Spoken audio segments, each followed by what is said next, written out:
Saluton. Ĉi tio estas analizo de forgeso. Bedaŭrinde mi ne trovis esperantan subtekston.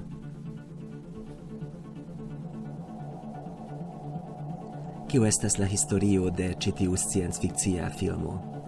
En la estonteco eksterteraj vivaĵoj atakis la terglobon.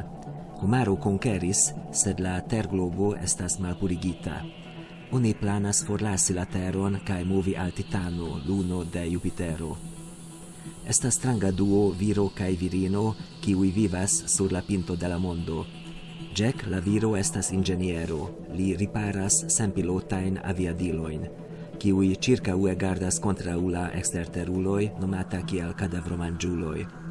Vika, la virino, administras, asistas kaj kontrolas lian laboron. Super ili estas la kontrolanta centro, la TET.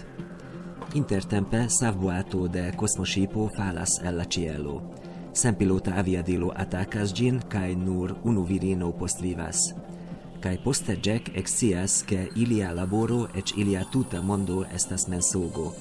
Nenio estas prava, kion li sciis pri iliaj vivoj. Ili estas manipulataj.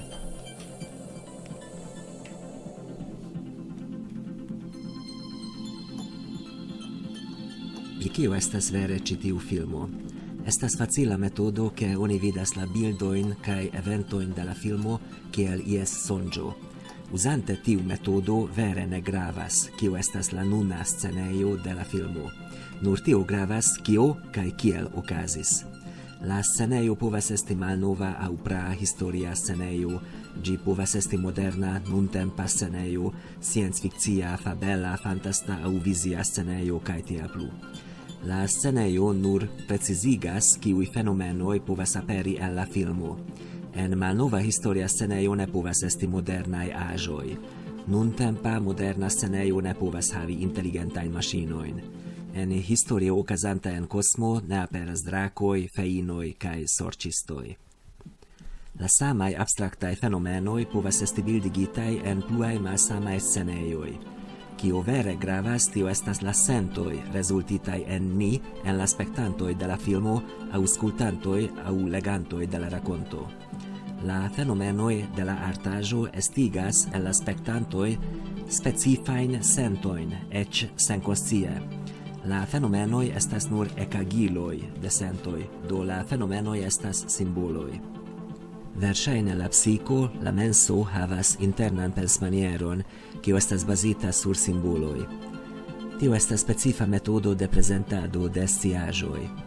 Tiu metodo de prezentado povas bildigi ege pli multkompleksajn sciaĵojn ol la simplaj tekstoj de racio. Tiu metodo povas akiri ege pli multkompleksajn rilatojn kaj sistemojn de informoj pri la reala ĉirkaŭaĵo ol la rezonada racieco. Tio estas pli granda nivelo, plua profundeco de la komprenpovo, ne nur kompreni, sed travivi situaciojn. Sed ĉi tio ne signifas tion, ke la racieco ne necesas. Oni povas ekzameni kaj provi la konaĵojn nur per metodoj de racieco. Pri kio estas la filmo Forgeso, se la historio estus ies sonĝo? Pri kio estas ĉi tiu rakonto vere, se ni eltranĉas la sciencfikciajn scenejon kaj dekoraciojn? Estas stranga paro, kiuj laboras kune kaj ankaŭ vivas kune. Ili zorgas pri la alia, sed tio ne estas profunda amo. Ili vivas sur la pinto de la mondo en moderna domo, ekipita kun larĝaj fenestroj, bela vido kaj kompreneble naĝejo. La virino estas puromania kaj karieristo, kies diino estas ŝia estrino. La viro estas inĝeniero, kiu faras rutinan ĉiutagan laboron, sed li havas romantikan animon. La muziko montras ĉi tiun ambivalencon. Flossantaj, ŝvebantaj sonoj super ripetita ŝablono. Li estas fano de bazopilko, basbalo, malnovaj vinilaj diskoj kaj aliaj retrospektivaĵoj. Tiel li havas ankaŭ malnovan ruiniĝan kabanon ĉe la bordo de lago.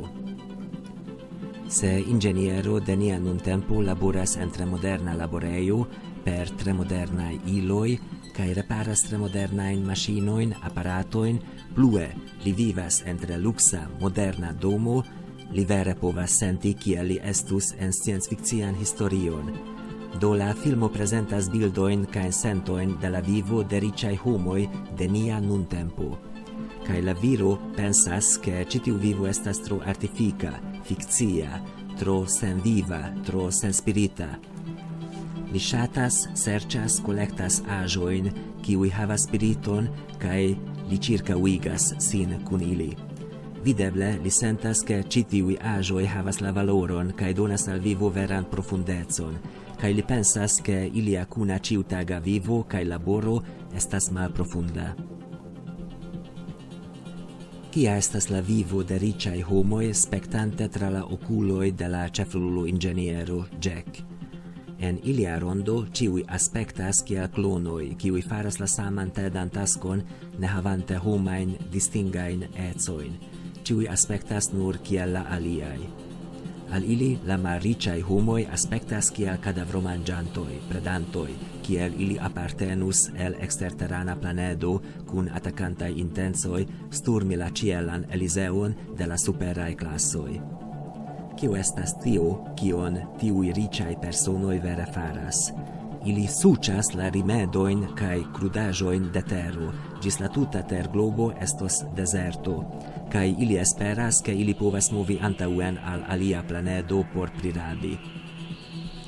La kontrolanta centro estas la TET. La franca TET havas signifojn de la vortoj kapo kaj estro.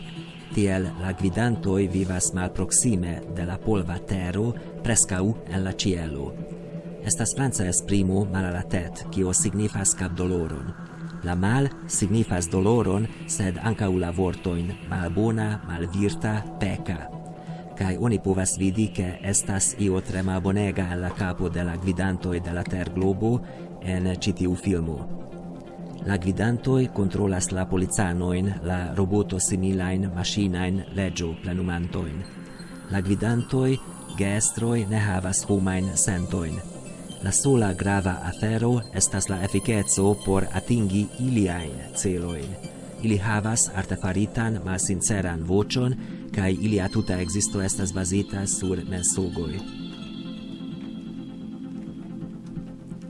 Do estas tiu paro. La virino Victoria aŭ Vika, nome kiu atingas venkon, apartenas al tiuj fritsangaj altaj klasoj kaj reprezentas ilin. La viro deziregas por iu homa sperto senti iometan realan vivon, sed ricevas neniun komprenon de sia kunulino. Fakte Jack volas tuŝi la teron. Loĝante en ebura turo kaj sopirante por reala vivo, volante iri malsupren, reen al la tero, tiuj sentoj estas esprimitaj per la sceno de la startiganta falo de Jack stirante lian flugilon.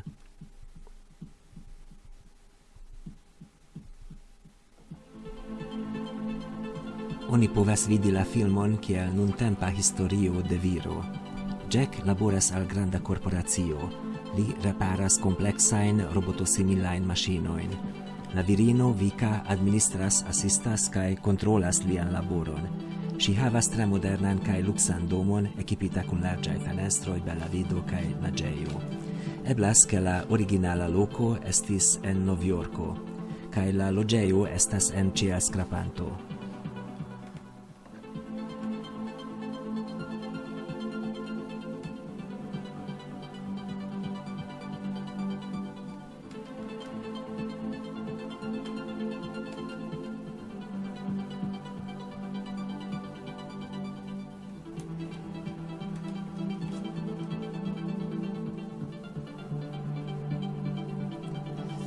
Ĉe bordo de lago Jack havas malnovan ruiniĝan kabanon plene kun malnovaj vinilaj diskoj kaj aliaj retrospektivaĵoj.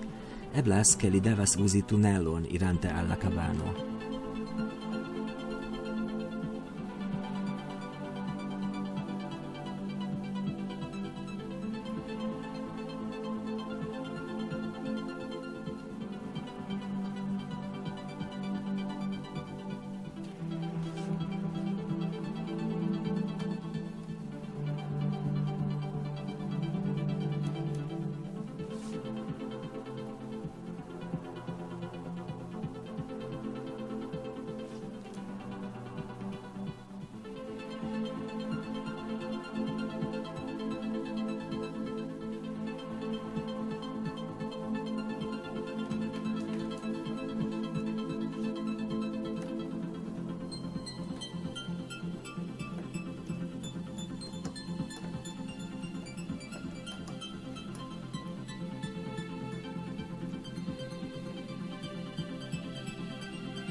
Jack estas fano de basopilko.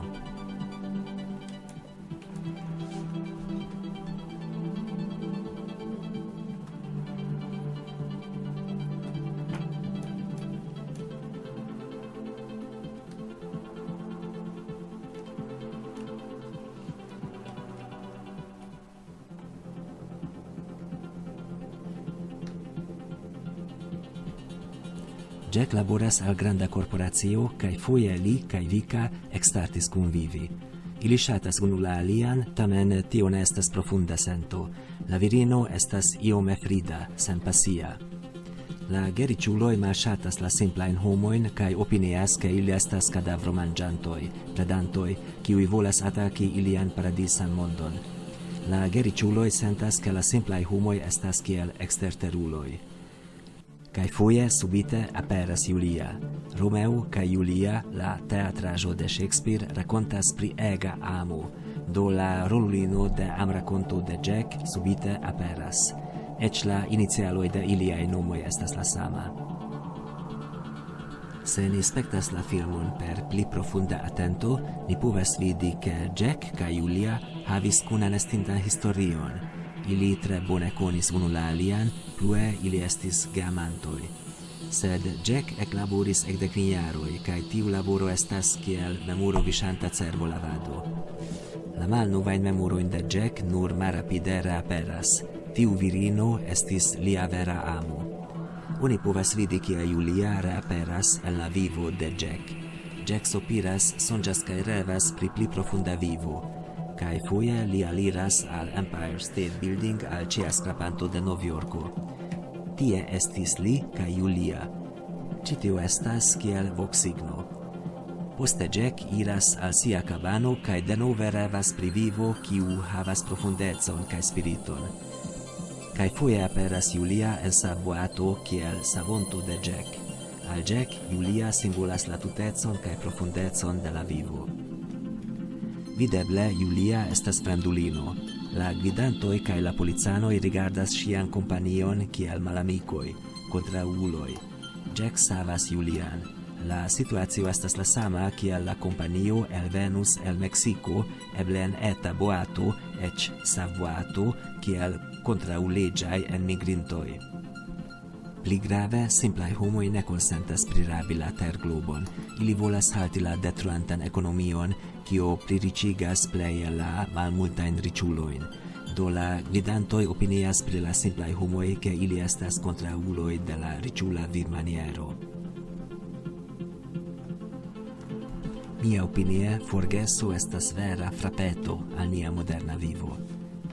Ĉi tiu filmo vere signifas por mi la demandon, ke ĉu oni kuraĝas vivi veran vivon aŭ ne, kaj ĉu ni povas inversigi la tero detruantan frenezon de nia moderna vivo, kaj ĉu ni povas trovi nian, ne tiel brilan, ne tiel ekipitan, sed realan hejmon de komforto.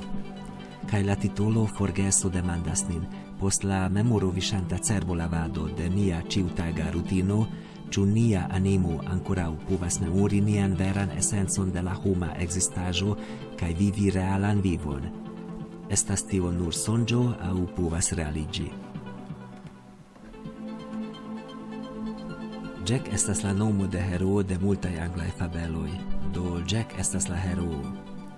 Krome estas fama fabelo pri juna Jack kaj sorĉa fazeolo. La fazeolo kreskas super la nubojn. Jack supren grimpas. Same kiel simpla viro ekas labori en Novjorko kaj de tago al tago li supreniras al la pinto de ĉiasklapanto. Li havas bonan laboron, do li ekhavas multajn da mono, kiel sakon da orajn monerojn. Li regule havas pagon, kiel li ekhavus anseron demetantan orajn ovojn. Sed foje li komprenas, ke tie gigantoj, grandeguloj estas, kiuj detruas la terglobon kaj rigardas ĉiujn simplajn homojn kiel eksterteraj malamikoj. En la filmo Jack havas bonan vivon, eĉ li kunvivas kun sia kolegino super la nuboj. En la fabelo Jack ŝanĝas bovinon por la sorĉa fazeolo. En la angla bovino signifas ankaŭ virinon. Antau kvin jaroj Jack ŝanĝis sian koramikinon proveni al Novjorkon, havi bonpagan laboron, kreski super la nubojn, kaj tie li trovis grandegulojn. Tamen foje li ekvidas, ke la vivo de la gigantoj estas artefarita, senspirita kaj sensentema. La nunaj gvidantoj detruis lunon. Luno ofte aperas kiel simbolo de sentoj, do la gvidado de gigantoj detruis sentojn kaj la profundecon de la vivo. La bildoj montras pri kio Jack pensadas. Jack volas havi infanojn, sed Vika ne volas, do li kaj Vika ne povas havi veran kunan vivon. La gigantoj detruas la eblecon de la homa vivo. Oni devas halti ĉi tiujn gigantojn por la vivo de la tuta homaro. Do Jack bezonas hakilon eltondi la tigon de la fazeolo. Ankaŭ la finaj bildoj de la filmo interesas. Jack foroferas sin ĉesigi la ruinadon de la terglobo, do li mortas. Julia kaj ilia filino vivas en la kabano ĉe la bordo de la lago. Kaj subite Jack aperas. Oni povas interpreti la bildojn. Se Jack povas hejmeniri kaj vivi kun sia vera amo, tiam li povas havi feliĉan vivon. Krome ĉi tio estas alia interpreto. Interesse la bildoj sekvas ankaŭ la praan tradicion pri la postmortaj spertoj. La gvidantoj konsumigas la vivon de Jack. Tamen, post lia morto, lia spirito revenas al sia plej ŝatata loko, al la kabano ĉe la bordo de lago, kio estas lia vera paradizo. Kaj tie, sed nun tiam li povas sperti la veran vivon de amo kaj familio. De la starpunkto de la epistemologio, la filmo havas gravan demandon. La homaro havas multajn da sciaĵoj pri la mondo. Se foje la tuta homaro havus memoroviŝantan cerbolavadon, ĉu la homoj post multaj jaroj ekhavos la samajn sciaĵojn? Kio estus malsame? Ĉi tio estas la demando de la objektiveco de la homa scio. Artaj verkoj prezentas, ke homoj havus esence la samajn sciaĵojn. La filmo prezentas, ke la vera amo de Jack havas objektivecon, do tio revenas eĉ post tuta forgeso. Sed tiu amo prezentas la sopiron de homo por simpla, tamen vera vivo, por plua profundeco de la vivo. La moderna vivo estas sensentema, artifika. La vera vivo havas profundajn sentojn kaj laŭ la rakonto de la filmo, ĉi tio havas objektivecon, kio eĉ revenus post tuta forgeso. Laŭ la rakonto de la filmo, la moderna vivo ne estas vera. Ĝi ne estas natura, ĝi estas sinmortiga. Laŭ la filmo, modernaj homoj forgesis verajn valorojn. Oni ne necesas esti grandegulo, sed vivi simplan vivon, kies ĉiu momento havas profundecon. Kaj tio estas objektiva deziro de la homo. Ĝis. Ne revido.